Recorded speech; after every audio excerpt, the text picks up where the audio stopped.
मैं एक गरीब घराने से संबंध रखती थी। बड़ी मुश्किल से मैंने अपने पापा को कॉलेज में पढ़ने के लिए राजी किया था। वो कहते थे 10 क्लासें पढ़नी बहुत है, मैं और खर्चा बर्दाश्त नहीं कर सकता। लेकिन मैंने अपने पापा की विनती की थी। मैंने कहा, पापा 10 क्लास की पढ़ाई को कोई नहीं पूछता, आप क्यों नहीं समझते? मैं आपके हालात बदलना चाहती हूँ। अच्छी शिक्षा हासिल करके अच्छी नौकरी करूँगी, हमारे हालात भी बदल जाएंगे। मेरे पापा कहने लगे, भगवान ने मुझे जो कुछ दिया है मैं उसी में खुश हूँ। तुमने पढ़ना है तो पढ़ लो, लेकिन नौकरी मैं तुमसे नहीं करवाऊंगा। खैर, मैं इसी बात पर खुश थी कि मेरे पापा मान गए थे, क्योंकि मेरे नंबर बहुत अच्छे आए थे और मैंने A1 ग्रेड से पास हुई थी। इसलिए मैंने एक अच्छे कॉलेज में दाखिला लिया था। वहाँ मेरी दोस्ती ऐसी लड़कियों से हो गई थी जो कि अच्छे खाते पीते घरानों से संबंध रखती थीं। मेरे पास वैसे तो कोई भी दौलत न थी, लेकिन हाँ, मैं हुस्न की दौलत से माला माल थी। मेरी दोस्त जब ब्रांडेड कपड़ों की बातें करती, बड़े बड़े मॉल से शॉपिंग करने की कहानियां सुनाती, तो मेरे दिल में भी यही इच्छा जागती कि काश मेरे पास भी ढेर सारे पैसे आ जाएं और मैं भी उनकी तरह गाड़ी में बैठकर मॉल में जाऊं, ब्रांडेड कपड़े और जूते खरीदूं। लेकिन मेरी हसरत तो सीने में ही गहरी सांसें लेते हुए दम तोड़ के रह जाती थी। वैसे तो सारी लड़कियां ही अच्छे घरानों से संबंध रखती थीं, लेकिन मेरी एक दोस्त आरती का तो डिफेंस में बहुत बड़ा बंगला था, इसलिए मैंने सबसे ज्यादा गहरी दोस्ती उसी से की थी। एक बार आरती की बर्थडे पार्टी थी। वो मुझसे जिद करने लगी कि तुम्हें मेरी पार्टी पर जरूर आना है। अब मैं ये सोचने लगी कि मेरे पास तो उसकी सालगिरह पर पहनने के लिए कोई भी ड्रेस नहीं है जो कि उसके स्टैंडर्ड्स को मैच करे। अब मैं उससे हीले बहाने करने लगी थी। वो नहीं जानती थी कि मेरा संबंध गरीब घराने से है और मैं एक बहुत ही पुराने से इलाके में छोटे से घर में रहती हूँ, और सब लड़कियों से ये बात मैंने छुपाई थी। लेकिन वो तो अपनी जिद पर अड़ी हुई थी। कहने लगी, मेरा ड्राइवर तुम्हें लेने आ जाएगा। मैंने कहा, नहीं, तुम रहने दो, मैं अपने पापा के साथ आ जाऊंगी। लेकिन मैं ये सोच रही थी कि अब मैं क्या करूं, क्या पहनूं। वहां तो सब लड़कियों ने एक से बढ़कर एक ब्रांडेड चीजें पहनी होंगी और मेरे कपड़े ही उन्हें मेरी हैसियत का पता दे देंगे। मुझे खुद से और अपने घर के माहौल से अब नफरत सी होने लगी थी। मैंने आज तक अपनी किसी सहेली को अपने घर पर आने के लिए नहीं कहा था, क्योंकि मैं नहीं चाहती थी कि वो लड़कियां मेरा घर देखकर मुझसे दोस्ती खत्म कर दें या फिर मेरा मजाक उड़ाएं, क्योंकि मेरी गरीबी पर मेरा कोई बस न था। मैं आरती के घर शाम को ही पहुंच गई थी। पापा मुझे बाइक पर छोड़ आए थे। मैंने उनसे कहा कि पापा मुझे रात को 10 बजे तक ले जाना। वो भी मान गए थे। मैं अपनी पिछली दिवाली का एक कॉटन का कढ़ाई वाला सूट पहनकर उसके घर गई थी। अपनी तरफ से तो मैंने अच्छी तैयारी की थी। इस वक्त आरती के घर पर कोई भी नहीं आ पाया था। अभी तो वो खुद भी तैयार नहीं हुई थी। मुझे देखकर बहुत खुश हुई, मगर जब उसकी नज़र मेरे कपड़ों पर पड़ी तो एकदम से उसकी मुस्कुराहट गायब हुई थी। मैं समझ गई कि उसे शायद मेरे हालात का अंदाजा हो गया है। वो मेरा हाथ पकड़कर मुझे अपने कमरे में ले गई। कहने लगी, ये क्या पहना है तुमने? ये पहनकर मेरी पार्टी पर आओगी, लोग बातें सुनाएंगे। मेरी आंखों में आंसू आ गए और मैंने रोते हुए आरती को सारी बात बता दी। मुझे लगा अब तो आरती मुझसे दोस्ती ख़त्म कर देगी, लेकिन मेरी बात सुनकर उसने मुंह नहीं चढ़ाया था। कहने लगी, कोई बात नहीं, चलो आओ, मैं तुम्हें अपना एक बहुत ही कीमती ड्रेस देती हूँ। मेरे पास बहुत से ब्रांडेड कपड़े हैं। ये कहने के बाद उसने अपनी वार्डरोब खोली तो मैं तो आंखें झपकाना भूल गई थी। एक से बढ़कर एक फैंसी और कीमती ब्रांडेड कपड़े मौजूद थे। उसने मुझे बहुत ही खूबसूरत सा गाउन निकाल कर दिया। कहने लगी, ये मेरे पापा दुबई से लाए थे। हमारे इंडिया के हिसाब से ये 50,000 का गाउन है, ये तुम पहन लो। मैंने कहा, ये तो बहुत महंगा है, मैं कैसे पहन सकती हूँ? लेकिन कहने लगी, कोई बात नहीं, तुम इसे रख लेना, मेरी तरफ से गिफ्ट समझो। मैंने 3-4 बार पहन लिया है, अब तो मुझे ये वैसे भी नहीं पहनना, इसलिए तुम इसे रख लेना। मैं आरती की दरिया दिली देखकर हैरान रह गई। दिल में उसे ढेरों दुआएं दी कि दोस्त हो तो ऐसी हो। मैंने वो गाउन पहना तो मैं किसी गरीब की बजाय अमीर घराने की लड़की लग रही थी। उसने मेरे बाल भी स्ट्रेट कर दिए थे, मेकअप भी कर दिया था, अपनी कीमती ज्वेलरी भी मुझे पहना दी थी, हील वाले सैंडल भी पहना दिए। मुझे लग रहा था जैसे मैं इसी बंगले की रहने वाली कोई अमीर जादी हूँ। आरती ने खुद तो एक फ्रॉक पहना हुआ था, बेहद खूबसूरत भी लग रही थी, लेकिन मैं उस महफिल की जान बन गई थी, और वजह शायद मेरा मुंह बोलता हुस्न था। हमारे कॉलेज की क्लास की सब लड़कियां आरती की सालगिरह पर पहुंची थीं। बहुत ही ज़बरदस्त पार्टी थी। उसके पापा ने अच्छा खासा पैसा लगाकर ये पार्टी का इंतजाम किया था। दोस्तों के साथ साथ आरती के पूरा खानदान भी उस पार्टी में मौजूद था और सभी अमीर लोग थे। वहाँ उसके कजिन्स भी मौजूद थे जो कि अमीर थे और खूबसूरत भी थे। मैं काफ़ी नौजवान लड़कों की नज़रों के घेरे में थी। महफिल की जान बनी हुई थी।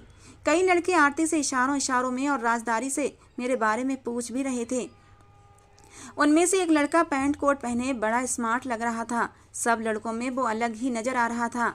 हल्की सी शेप बड़ी हुई थी जो उसके चेहरे पर बड़ी भली लग रही थी। कई लड़कियों की नजरें उसी लड़के पर थीं। वो आरती के दूर का कजिन था। सालगिरह का जब केक कटने लगा और सब लोगों ने आरती को तोहफे देने शुरू किए, मगर उस लड़के ने तो उसे गाड़ी की चाबी दी थी। कहने लगा, ये मेरी तरफ से गिफ्ट है, रख लो। ये देखकर तो मेरी आंखें फटी की फटी रह गई थीं।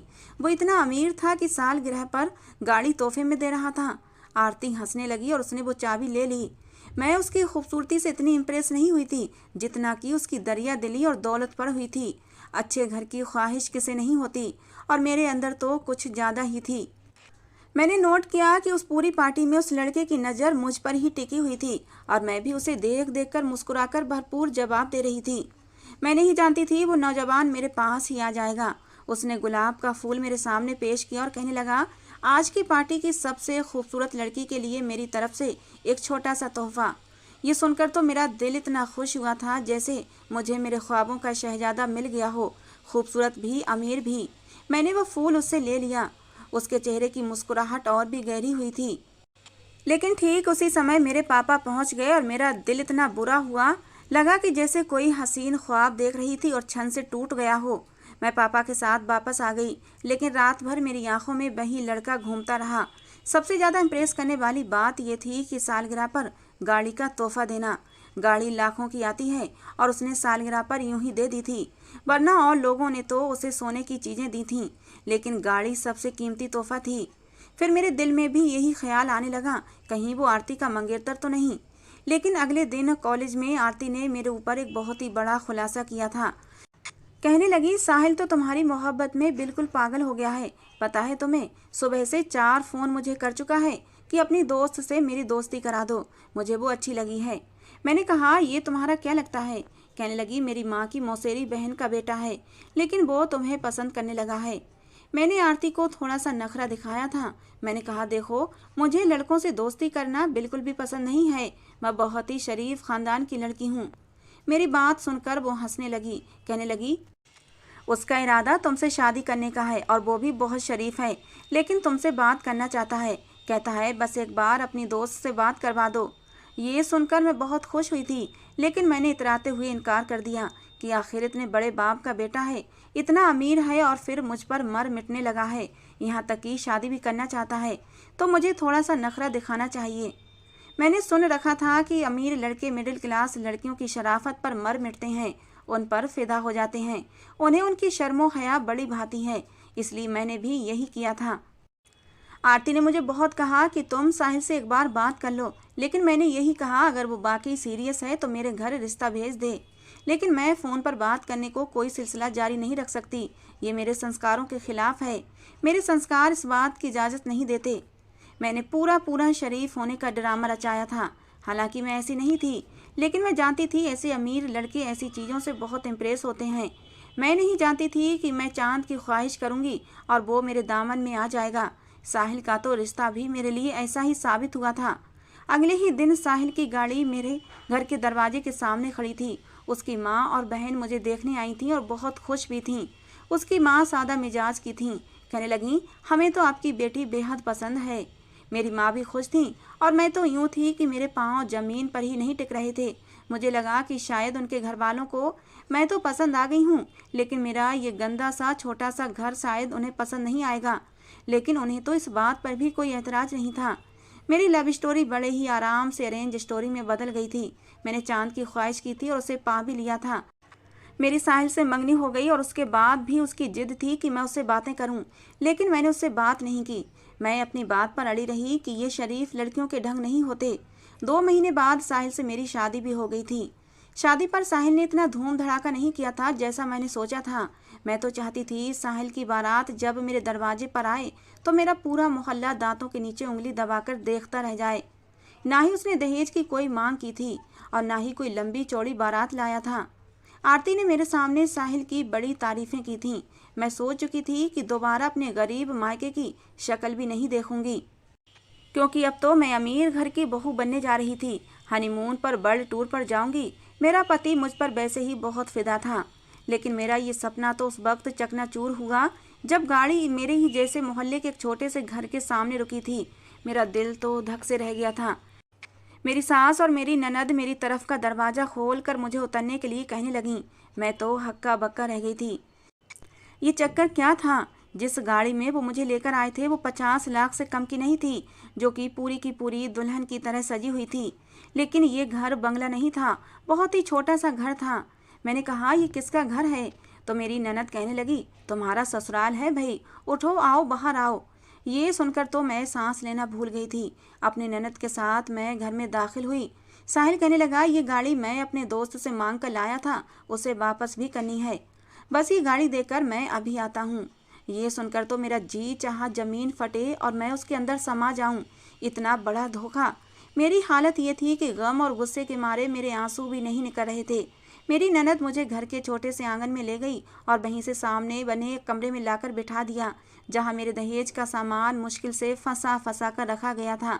कमरे में बस बेड से उतरकर बाहर निकलने तक की जगह बची थी। वो छोटा सा कमरा देखकर मेरी आंखों से टप टप आंसू बहने लगे थे। मुझे आरती पर भी गुस्सा आने लगा और साहिल पर भी। उसने एक बार भी मुझे नहीं बताया कि साहिल एक गरीब लड़का है। अगर वो गरीब था तो उसने सालगिरह पर गाड़ी की चाबी आरती को क्यों दी थी? इतना बड़ा गिफ्ट देने वाला नौजवान गरीब कैसे हो सकता था? मेरा दिमाग बुरी तरह से चकरा रहा था। कुछ देर बाद साहिल मेरे कमरे में दाखिल हुआ, कमरा बंद किया और मेरे पास बैठ गया। लेकिन उसे देखते ही मेरी सिसकियां तेज हुई थीं। वो मुझे हैरत से देखने लगा और बोला, तुम्हें क्या हुआ है?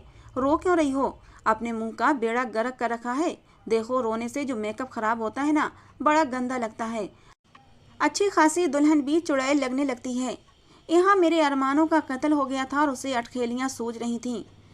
जैसे ही उसने मेरा हाथ पकड़ा, मैंने उसका हाथ अपने हाथ से पीछे किया था। मैंने कहा, झूठे धोखेबाज बेशरम, शर्म नहीं आई तुम्हें मेरे साथ इतना बड़ा ड्रामा रचाते हुए? मेरी बात सुनकर वो हैरत से मुझे देखने लगा। बोला, तुम्हारा दिमाग तो ठीक है, किन शब्दों में मुझसे बात कर रही हो? मैंने क्या किया है तुम्हारे साथ जो धोखे की बात कर रही हो? तुम अच्छी लगी, सीधे तरीके से तुमसे शादी कर ली, इसमें धोखा क्या है? मैंने कहा, पहले मुझे ये बताओ, क्या ये सच में तुम्हारा घर है और वो गाड़ी तुम्हारे दोस्त की थी, तुम्हारी नहीं थी? कहने लगा, हाँ वो गाड़ी मेरे दोस्त की थी, मेरी नहीं थी, और मेरा यही घर है। मैंने कहा, जब तुम इतने गरीब थे तो तुम आरती के कजिन कैसे हो सकते हो? मेरी बात सुनकर वो मुझे हैरत से देखने लगा। कहने लगा, क्या मतलब है तुम्हारा? मैं उसका दूर का कजिन हूँ, और क्या अमीरों की रिश्तेदारी गरीबों से नहीं होती? ये सुनकर मैं फूट फूट कर रोने लगी। मैंने कहा, तुमने आरती की सालगिरह पर उसे गाड़ी गिफ्ट कैसे कर दी? वो कहने लगा, वो तो मैं एक वर्कशॉप में काम करता हूँ और आरती और बाकी खानदान वालों की गाड़ियाँ वहीं ठीक होने आती हैं। उसकी गाड़ी भी वहीं ठीक होने आई थी। उसकी गाड़ी खराब थी। जिस दिन उसकी सालगिरह थी, मैं उसी दिन उसकी गाड़ी वापस करने आया तो वो कहने लगी कि उसकी सालगिरह है, इसलिए मैं भी इन्वाइटेड हूँ, तैयार होकर आऊँ। इसलिए मैं उसकी सालगिरह में शामिल हो गया था। मेरे पास उसे देने के लिए कोई तोहफा नहीं था, इसलिए मैंने मजाक में उसकी गाड़ी की चाबी देते हुए कहा कि ये मेरी तरफ से तुम्हारे लिए तोहफा है। ये सुनकर तो मेरा जी चाहा कि समय का पहिया पीछे को घूम जाए। वो कहने लगा, देखो तुम मुझे अच्छी लगी थी। मैंने आरती से पूछा तो कहने लगी, मेरी ये दोस्त भी ज़्यादा अमीर नहीं है, तुम्हारी ही तरह है। इसलिए मैंने उसे कहा कि मेरी उससे दोस्ती करवा दो। मैंने बहुत चाहा कि तुमसे बात कर लूं, लेकिन तुमने एक बार भी मुझसे बात नहीं की। हाँ, अगर तुम मुझसे बात करती तो मैं तुम्हें सब कुछ बता देता। तुम क्या समझी थी? ये कहकर कुछ देर तक वो मुझे देखता रहा। मैं तो रो रही थी। मेरे तो सारे अरमानों पर पानी फिर गया था, मेरे आंसू बह रहे थे। वो शायद मेरी बात समझ गया था, इसलिए पहले मुस्कुराया और फिर हंसने लगा और जोर जोर से हंसता चला गया। कहने लगा, ओह अच्छा, अब समझा। मुझे तो उसके यूं हंसने पर ऐसा लगा जैसे वो मेरा मजाक उड़ा रहा है। वो मेरी तरफ इशारा करके कहे कहे मार रहा था और मुझ पर हंसने लगा। कहने लगा, ये तो बड़ा अच्छा प्रैंक हो गया तुम्हारे साथ, यानी कि तुमने समझा कि मैं बहुत अमीर हूँ और तुम्हारी मोहब्बत में गिरफ्तार हो गया हूँ। ये कहकर वो फिर से हंसने लगा। मैं अपना रोना धोना भूल बैठी थी। अब तो मैं उसके सामने शर्मिंदा शर्मिंदा सी बैठी थी और वो हंसे जा रहा था। कहने लगा, लड़की, ख्वाबों की दुनिया से निकल आओ, कोई भी अमीर ज़्यादा ऐसा बेवकूफ़ नहीं होता, समझी? ये कहकर उसने मेरा हाथ पकड़ा और उसमें एक चांदी की अंगूठी पहना दी। कहने लगा, मैं तो बस एक मैकेनिक हूँ। हाँ, 2-4 अच्छे कपड़े हैं मेरे पास जो अम्मा ने सिलवा कर रखे हुए हैं, जो मुझे ख़ास उसी दिन पहनने को देती हैं जब उनके अमीर ख़ानदान में कहीं दावत होती है। हैरत है, तुम्हारे माँ बाप ने भी तुम्हें कुछ नहीं बताया? ये कहते हुए वो मेरे करीब आने लगा था। कहने लगा, कोई बात नहीं, जो होना था वो तो हो गया, अब तुम्हारे रोने से क्या होगा। वैसे रोने से तुम्हारा काजल फैल गया है जो इस वक्त तुम्हारी खूबसूरती को और भी बढ़ा रहा है। अब वो मुझसे शरारत करने लगा। कहने लगा, तुम्हें देखते ही मैं तुम पर अपना दिल हार बैठा था। जानती हो, मोहब्बत को पा लेना ही इंसान की असल जीत होती है। वो मेरा पति था, इसलिए मैं उसे कुछ कह नहीं सकती थी, लेकिन मुझे अपनी किस्मत पर बेतहाशा रोना आ रहा था। मैं एक मैकेनिक की पत्नी बन गई थी। कितने ख्वाब देखे थे मैंने, जो कांच की तरह से टूट कर मेरी आंखों में चुभने लगे थे। साहिल मुझे अपनी मोहब्बत का विश्वास दिला रहा था, लेकिन मुझे कुछ भी अच्छा नहीं लग रहा था, न उसकी तारीफ, न उसकी मोहब्बत, और ना ही ये कमरा, और ना ही ये जिंदगी। न जाने कब मेरी आंख लगी थी। सुबह 7 बजे साहिल ने मुझे झंझोड़ कर उठाया। मैंने मुंदी मुंदी आंखों से उसे घूर कर देखा था। कहने लगा, यहाँ सिर्फ 7 से 8 बजे तक ही पानी आता है, जल्दी से नहा लो। ये सुनकर मुझे अपनी किस्मत पर और भी रोना आया था। अब मुझे सारी जिंदगी इन बातों का हिसाब रखना होगा कि किस वक्त पानी आएगा और किस वक्त जाएगा। साहिल ने बस एक दिन की छुट्टी ली थी। मैंने तो सोचा था शादी के बाद हनीमून पर वर्ल्ड टूर पर जाऊंगी, और यहाँ तो बस मेरा पति मुझे चंदू के ढाबे तक लेकर गया था और खाना खिलाकर वापस ले आया था, और बस हो गया था मेरा हनीमून। मेरी जिंदगी घन चक्कर बनकर रह गई थी। हर वक्त साहिल से मेरा झगड़ा होता कि वो मुझे कहीं घुमाने नहीं ले जाता। वो कहता, मेरी तनख्वाह में ही गुजारा करो, मैं ज़्यादा फिजूल खर्ची नहीं कर सकता। मैंने कहा, जब से मेरी शादी हुई है तुम एक बार भी मुझे कहीं लेकर नहीं गए हो। कहने लगा, जानती हो कि मेरी तनख्वाह बहुत कम है, मैं ये अय्याशियाँ तुम्हें नहीं करा सकता। मैं रोती ससकती जिंदगी जी रही थी, जैसे अपने बाप के घर में गुजारती थी, वैसे ही जिंदगी अपनी हर ख्वाहिश के लिए तरस रही थी। कभी सोचती थी कि मेरा वक्त बदल जाता, काश कि मैं साहिल की मोहब्बत के चक्कर में ना पड़ती। अगर मुझे पता चल जाता वो भी मेरी तरह गरीब है तो मैं उसे शादी ना करती और अपनी पढ़ाई पूरी करके नौकरी करती, अपने हालात बदलती। लेकिन अब तो मेरी शादी को 6 महीने भी हो गए थे। मेरी सास को पोते की इच्छा जगने लगी थी, लेकिन मैं नहीं चाहती थी कि मुझे बच्चा हो, इसलिए मैंने छुपकर बच्चा न होने की दवाइयाँ खाना शुरू कर दी थीं। मैंने सोचा था मेरे हालात कुछ बेहतर हो जाएंगे, तब हम अपने बच्चों की अच्छी परवरिश कर सकेंगे और तभी बच्चा पैदा करेंगे। उन्हीं दिनों मेरे कॉलेज की एक दोस्त मुझसे मिलने मेरे घर आई। वो मेरी तरह मिडिल क्लास की हुआ करती थी, लेकिन आज तो बड़ी भन टनकर आई थी। कपड़े भी काफ़ी ब्रांडेड पहने हुए थे, पर्स भी कीमती था। आते हुए मेरे लिए खूब सारा बेकरी का सामान और केक लाई थी। बातों बातों में मुझे पता चला कि वो एक ऐसा काम करती है जिससे उसकी गरीबी महीनों में ही ख़त्म हो गई है। कहने लगी, मैंने तो अपना घर भी खरीद लिया है, कुछ ही महीनों में मैं वहाँ शिफ्ट भी हो जाऊंगी। मैंने पूछा, वो ऐसा क्या काम करती है कि महीनों में ही उसकी ज़िंदगी बदल गई है। कहने लगी, तुम भी चाहो तो अपनी किस्मत बदल सकती हो। मैंने बड़ी दिलचस्पी से कहा, हाँ हाँ बताओ, मुझे क्या करना पड़ेगा। कहने लगी, जिस बॉस के लिए मैं काम करती हूँ वो लोग सोना स्मगलिंग करते हैं, बस हमें ज़्यादा कुछ नहीं करना होता, दुबई उनका सामान लेकर जाना होता है, सारा खर्चा वही लोग उठाते हैं। बस दुबई से वापस आते हुए सोने की चीज़ें पहननी होती हैं, अंगूठियाँ, चूड़ियाँ, चैन, लॉकेट, ये सब पहनकर यहाँ हमें हिंदुस्तान में आना होता है और यहाँ आते ही उन्हें उतार कर दे देते हैं। हम लोग जो भी सामान लाते हैं वो सारा का सारा उन्हीं लोगों का होता है, हमारा कुछ नहीं होता। बस हमें तो यहाँ से दुबई जाना होता है, होटल में हमारा कमरा बुक मिलता है, 2 दिन घूमो फिरो, खाओ पियो, ऐश करो और 2 दिन के बाद हिंदुस्तान आ जाओ और आते हुए उनके लिए सोना लेते आओ। बदले में वो हमें 2 लाख, 3 लाख, कभी कभी 10 लाख भी दे देते हैं। उसकी बात सुनकर मैं दंग रह गई थी। मैंने कहा, ऐसा भी उनके सामान में क्या होता है जो कभी कभी 10 लाख भी दे देते हैं। कहने लगी, ये तो मुझे नहीं पता, खैर मुझे भी पैसों की ज़रूरत थी, इसलिए मैंने काम करना शुरू कर दिया है और देखो 9 महीने के अंदर अंदर मैंने सब कुछ खरीद लिया है। मेरे घर में एसी है, जनरेटर है और अब तो मैंने अपना घर तक खरीद लिया है और एक बहुत ही अच्छी लग्जरी लाइफ गुजार रही हूँ। मैं उसकी बातें सुनकर सोच चुकी थी कि अपने हालात बदलने के लिए मैं भी ये रिस्क जरूर लूंगी। बस 1 साल की मेहनत है, अगर 1 साल में मैं इतने पैसे कमा लूँ तो फिर घर, बैंक बैलेंस बनाने के बाद काम छोड़ दूंगी।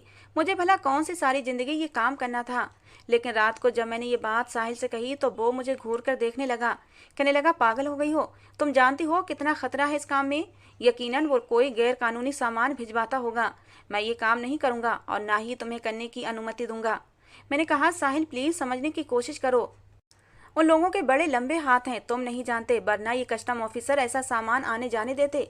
जाहिर है इन लोगों की बड़ी सेटिंग होती होगी। जब मेरी दोस्त नहीं पकड़ी गई तो हम क्यों पकड़े जाएंगे, मुझे नहीं पता।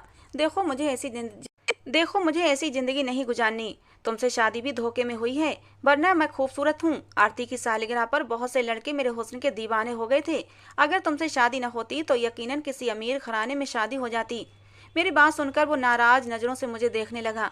कहने लगा, मैंने तुमसे मोहब्बत की है दिव्या, और तुम मेरी पत्नी हो। तुम्हारी ज़बान से मैं किसी और के बारे में ऐसी बातें सुनना नहीं चाहता। तुम मेरे अलावा किसी और को नज़र भरकर देखो तो मेरा जी चाहता है उसकी जान ले लूं। साहिल की मोहब्बत मेरे लिए ऐसी ही थी। अगर बाजार में कहीं आते जाते कोई लफंगा लड़का मुझे घूर कर देखता तो साहिल उससे लड़ने लगता था। मेरे मामले में वो ऐसा ही था। साहिल के सख्त शब्द सुनकर मुझे अपनी गलती का एहसास हुआ था। मैंने उसके दोनों हाथों को थाम लिया। उसकी विनती करने लगी। मैंने कहा, प्लीज़ मुझे ये काम करने की अनुमति दे दो, बल्कि तुम भी मेरे साथ यही काम करो। जो काम तुम करते हो उससे तुम्हें क्या मिला है? कल को हमारा बच्चा होगा तो उसका क्या फ्यूचर होगा? साहिल, ये तो सोचो। मैंने बड़ी विनती करके आखिरकार साहिल को राजी कर लिया। फिर हम दोनों ही उस आदमी से जाकर मिले जो कि रातों रातों अमीर करने के सपने सच करता था। पहली बार जब हम उसका सामान दुबई लेकर जा रहे थे तो मुझे भी डर महसूस हो रहा था। मैं नहीं जानती थी कि सामान में क्या है, बस इतना पता था बहुत कीमती चीज़ है। जब हम लोग दुबई के एयरपोर्ट से बाहर निकले तब जाकर सुकून का सांस लिया था। वहाँ पहले से गाड़ी मौजूद थी जो हमें लेने आई थी। उसने हमें होटल में छोड़ा था। सामान हमसे वो ले चुके थे, बदले में दिरहम दिए थे, और ये भी कहा कि यहाँ पर 2 दिन जितना चाहो घूमो फिरो, बाकी पैसे हिंदुस्तान जाते ही मिल जाएंगे। होटल के कमरे में आकर मैं सोच रही थी दुबई में 2 दिन कहाँ घूम फिर सकते हैं, लेकिन साहिल खामोश था। मैंने कहा, अब तुम्हें क्या हुआ है? कहने लगा, मुझे ये सब ठीक नहीं लग रहा, मगर सिर्फ तुम्हारी मोहब्बत में ये सब कर रहा हूँ, वरना मैं अपनी ज़िंदगी में खुश था। काश कि तुम मेरी तनख्वाह पर राजी हो जाती। मैंने कहा, इतना ज़्यादा मत सोचो, हमें कौन सा ये काम सारी ज़िंदगी करना है। बस अपना घर बना लें, थोड़ा सा बैंक बैलेंस इकट्ठा कर लें, एक छोटी सी गाड़ी खरीद लें, बस हम फिर ये काम छोड़ देंगे। लेकिन ये तो एक दलदल था जिससे निकलना मुश्किल था। पहले चक्कर पर हमें उसने 5 लाख दिए थे। इतनी बड़ी रकम देखकर तो मैं खुशी से पागल हो गई थी। मैंने उनमें से 50,000 रुपये लिए। मैंने कहा, साहिल, मैं इन पैसों की खूब सारी शॉपिंग करूंगी। लेकिन साहिल पता नहीं क्यों चुप सा था। कहने लगा, मुझे ये पैसे जायज़ नहीं लगते, पता नहीं ये आदमी हमें कहाँ फंसा देगा। लेकिन मैं तो कुछ भी सुनने के लिए तैयार ही न थी। उन 5 लाख को मैंने एक ही महीने में उड़ा दिया था। कमरे में एसी लगवाया, एलसीडी लगवाई और अपने घर में पानी का पक्का इंतजाम करवाया ताकि पानी की परेशानी ना उठानी पड़े। खूब सारी शॉपिंग की थी। साहिल को तो मैंने एक पैसा भी नहीं दिया था। लेकिन जब सारे पैसे ख़त्म हो गए तो मैंने साहिल से कहा, चलो हम एक चक्कर और लगाते हैं। लेकिन इस बार जब उस आदमी से मिले तो वो कहने लगा कि मैं तुम लोगों से इस तरह काम नहीं करवाऊंगा कि जब तुम लोगों का जी चाहे तुम लोग काम करो और जब जी चाहे घर में बैठ जाओ। अगर तुम लोगों ने काम करना है तो महीने में 15 चक्कर लगाने पड़ेंगे। ये सुनकर साहिल कहने लगा, इस तरह तो हम नज़रों में आ जाएंगे। वो कहने लगा, डोंट वरी, ये मेरी प्रॉब्लम है, मैं तुम लोगों को बचा लूँगा, कच्ची गोलियाँ नहीं खेलता हूँ मैं। वो आदमी जब भी हमसे बात करता तो उसकी रिवॉल्विंग चेयर हमेशा दीवार की तरफ होती थी। हमने आज तक उसका चेहरा नहीं देखा था। वो दीवार की तरफ अपना चेहरा करके हमसे बात करता था। साहिल कहने लगा, मुझे ये आदमी कुछ ठीक नहीं लगता। मेरा दिल कहता है कि हमें ये काम नहीं करना चाहिए। मैंने कहा, तुम पागल हो गए हो। सोचो, हर चक्कर के हमें 5 लाख मिलेंगे और महीने के 15 चक्कर, मतलब जानते हो कितने पैसे? हम तो 3-4 महीने में ही माला माल हो जाएंगे। हमारे पास इतना बैंक बैलेंस जमा हो जाएगा कि हम सब कुछ खरीद लेंगे और फिर ये काम छोड़ देंगे। हमें कौन सा ये काम सारी ज़िंदगी करना है। मैंने जैसे तैसे करके साहिल को राजी कर लिया था और फिर ऐसा ही होने लगा। 1 महीने में हमारे पास अच्छी खासी रकम हो गई थी। साहिल कहने लगा, अब बस बहुत हो गया, अब मैं और काम नहीं करूँगा। मैंने कहा, देखो ना, ये पैसे इतने नहीं हैं कि हम कोई बंगला खरीद सकें। 2 महीने दे दो मुझे। 2 महीने में हमारे पास इतने पैसे आ जाएंगे कि हम एक फ्लैट खरीद लेंगे। उसके बाद मेरा तुमसे वादा है, मैं ये काम छोड़ दूंगी। साहिल की मोहब्बत थी कि वो मेरी बात मान जाता था, लेकिन शायद हमारी किस्मत अच्छी ना थी। जैसे ही एक बार हम दुबई पहुंचे, साहिल को अपनी ट्रॉली लेकर बाहर निकलना था और मुझे बाद में। साहिल बाहर निकल चुका था और मेरा इंतजार कर रहा था। जैसे ही मैंने अपना सामान अपनी ट्रॉली में रखा और बाहर आने लगी तो एकदम कस्टम ऑफिसर ने मुझे रोक लिया। कहने लगा, मुझे आपके सामान की तलाशी लेनी है। ये सुनकर तो मेरा दिल धक से रह गया था। साहिल बाहर खड़ा मुझे ही देख रहा था। मैंने उसे अंदर आने का इशारा किया। बाहर खड़ी गाड़ी ने साहिल का सामान ले लिया था। साहिल फौरन से अंदर आया। कहने लगा, ये मेरी वाइफ है, क्या हुआ है? वो ऑफिसर कहने लगा, हमें आपके सामान की चेकिंग करनी है। जैसे ही उसने मेरा सामान चेक किया, उसमें से हीरोइन निकली थी और ये देखकर मेरा रंग उड़ गया था। साहिल की हालत भी मुझसे अलग ना थी।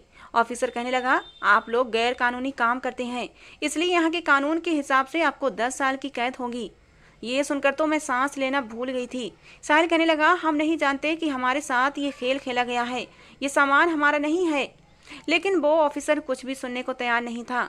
हम दोनों को एक ही कमरे में ले जाया गया। कहने लगा, अगर तुम चाहते हो कि मैं तुम्हें खामोशी से जाने दूं तो तुम्हें मेरी एक बात मानना पड़ेगी। मैंने कहा, जी आप कहें, हमें क्या करना पड़ेगा। वो ऑफिसर साहिल से कहने लगा, तुम्हारी पत्नी बहुत खूबसूरत है, उसे एक रात के लिए मेरे पास भेज दो। ये कहना था कि साहिल ने उस ऑफिसर का गिरेबान पकड़ लिया। कहने लगा, तुम होते कौन हो मेरी बीवी के बारे में ये सब कहने वाले? हमने जुर्म किया है, ठीक है, तुम्हें जो कुछ करना है मेरे साथ करो। खबरदार जो तुमने मेरी बीवी का नाम भी अपनी जबान पर लिया। साहिल को गुस्से में देखकर उस ऑफिसर ने गुस्से से अपना गिरेबान उसके हाथ से छुड़ाया और कहने लगा, अब देख मैं क्या करता हूँ। तूने मेरा गिरेबान पकड़कर अच्छा नहीं किया। उसने फौरन पुलिस को खबर कर दी और पुलिस हमें पकड़कर ले गई। मैंने अपनी दोस्त को भी फ़ोन किया कि वो अपने बॉस से कहे कि हमारी जान छुड़ाए, लेकिन कोई भी हमारी मदद को नहीं पहुंचा था। मुझे एक जेल में बंद किया गया था। रात के समय एक जेलर औरत मुझे जेल से निकालकर एक ऑफिसर के कमरे में ले गई। मेरे दोनों हाथ पीछे को बंधे हुए थे। उस कमरे में 3 ऑफिसर थे और साथ में वो ऑफिसर भी था जिसके गिरेबान पर साहिल ने हाथ डाला था। उन्हें देखकर मेरी जान निकली थी। वो आपस में अरबी में बात कर रहे थे जो मेरी समझ से बाहर थी। फिर वो जेलर से कहने लगे, तुम जाओ। वो औरत वहां से चली गई और चारों ने मेरे साथ मिलकर खूब दरिंदगी की थी। मेरी हालत ये थी कि मैं पागल सी हो गई थी। मेरा जी चाहा कि मैं खुद को ख़त्म कर लूँ। वो ऑफिसर कहने लगा कि मैं तुम्हें 1 महीने से देख रहा हूँ। तुम्हारे बॉस के साथ हमारी सारी सेटिंग है, लेकिन तुम पर मेरी नीयत ख़राब हो गई थी। इसलिए मैंने तुम्हारे बॉस से कह दिया था कि इस लड़की के साथ वक्त गुजारूंगा। अगर तुम्हारा पति उसी दिन मेरा गिरेबान ना पकड़ता तो बात सिर्फ और मेरे और तुम्हारे बीच में होती। लेकिन तुम्हारे पति ने मेरा गिरेबान पकड़कर अच्छा नहीं किया। तुम्हें पता है, जिस कमरे में हमने तुम्हारे साथ ये जो कुछ किया है ना, उसमें एक कैमरा भी लगा दिया गया था और जिसकी वीडियो तुम्हारे पति को दिखाई गई है। ये सुनकर तो मुझे लगा कि अब मैं जी नहीं पाऊंगी। साहिल मुझसे बहुत मोहब्बत करता था। उसने कैसे ये सब देखा होगा, कैसे सहा होगा। वो तो मेरी जबान से किसी गैर का नाम सुनना भी पसंद नहीं करता था। मेरे लालच ने मुझे ये दिन दिखाया था। अगले दिन उन्होंने हम दोनों को छोड़ दिया था। साहिल खामोश था। मैं रोज आ रही थी। जब हम वापस हिंदुस्तान आए तो घर आकर साहिल से मैं माफ़ियाँ मांगने लगी, लेकिन वो चुप था। एक शब्द भी उसने मुझसे नहीं कहा था। और फिर मेरा हाथ पकड़कर उसने मुझे कमरे से बाहर निकाल दिया और कमरा बंद कर लिया। मैं दरवाज़ा खटखटाने लगी। कहने लगी, दरवाज़ा खोल दो, मैं कभी तुम्हारी बात से इनकार नहीं करूँगी। लेकिन उसने दरवाज़ा बंद कर लिया था और नहीं खोला। मेरी सांस भी आ गई और वो भी दरवाज़ा खटखटाने लगी, लेकिन वो दरवाज़ा नहीं खुल रहा था। मोहल्ले के कुछ लड़के भी आ गए थे और दरवाजे को धक्का मारने लगे थे। और जैसे ही दरवाज़ा खुला, सामने का मंजर देखकर मैं पागल हो गई थी। साहिल ने पंखे के साथ लटक कर अपनी जान ले ली थी। वो मर चुका था। मेरे बैंक बैलेंस में उस वक्त 90 लाख रुपये थे। मेरे कमरे में हर सुख सुविधा का सामान मौजूद था। जिस घर में मैं रह रही थी उस घर में सुख सुविधा का हर सामान मौजूद था, लेकिन फिर भी मैं खाली दामा रह गई थी। मेरे लालच ने मेरे साहिल की जान ले ली थी। मैं फूट फूट कर रो रही थी, दीवारों से सर मार रही थी। मुझे कुछ भी नहीं चाहिए। भगवान के लिए साहिल, तुम वापस आ जाओ। मैं ये सारे पैसे वापस कर दूंगी। तुम्हारे साथ गरीबी में ज़िंदगी जी लूँगी, लेकिन तुम मुझे छोड़कर नहीं जा सकते। तुम मुझे छोड़कर कैसे जा सकते हो? लेकिन वो नहीं उठा था। वो मुझे छोड़कर जा चुका था। मुझे इन पैसों से अब घिन आने लगी थी, नफरत होने लगी थी। मैं पागल हो गई थी। कभी खुद को मारने लगती, कभी अपने बाल नोचती। मेरी सांस ने मुझे कमरे में बंद कर दिया। मैं हर वक्त रोती रहती हूँ, अपने साहिल को याद करती रहती हूँ, उसकी बातें याद करती हूँ कि बस मेरी ये गलती माफ़ कर दे और वो वापस आ जाए। मैं तुम्हारी सारी बातें मानूंगी, तुम्हारे साथ गरीबी में गुजारा कर लूँगी। लेकिन वो वापस ही नहीं आता। अब भी मुझे साहिल के लौट आने का इंतज़ार है, पता नहीं क्यों। हालांकि मैं जानती हूँ कि वो कभी लौट कर नहीं आएगा। दोस्तों, हमारी ये कहानी कैसी लगी ज़रूर बताना। पसंद आई हो तो प्लीज़ लाइक करना। रोज़ एक नई कहानी सुनने के लिए हमारे चैनल को भी सब्सक्राइब करना। मिलते हैं दोस्तों अगली किसी नई कहानी के साथ।